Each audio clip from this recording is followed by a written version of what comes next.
Okey guys, hari ni aku nak sembang tentang Tiggo 7 PHEV. Okey, sejak kereta ni ada dekat showroom kita aku selalulah belik-belik kan kereta ni, aku selalulah naik, aku selalulah bawa, test drive, everything kan. So setiap kali kita naik kereta ni, dia ada satu bau-bauan yang menyenangkan kita lah. Bau-bauan yang wangi, bau-bauan yang fresh tau.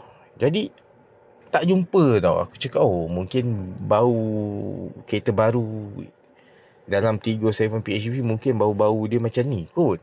Tapi akhirnya aku jumpa guys, apa benda yang membuatkan kereta ni segar, bau dia wangi. Tenang je duduk dalam kereta ni guys. Rupanya guys, dalam kereta ni dia ada fragrance guys. Features baru yang diorang masukkan dalam air conditioning punya sistem guys. So kat sini dia tambah satu yang baru, iaitu fragrance. Okay.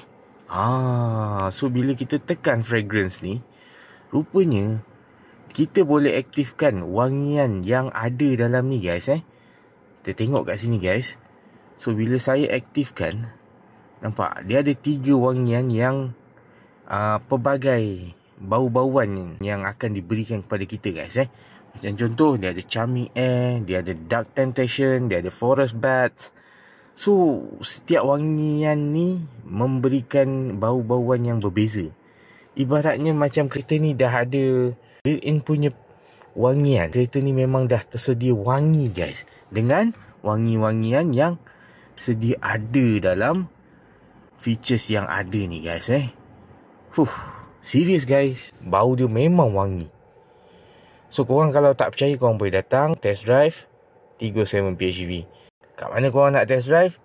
Korang boleh datang dekat Cherry Batu Pahat. Okay? Kalau korang suka dengan konten-konten saya, jangan jauh-jauh, follow rapat-rapat. Assalamualaikum.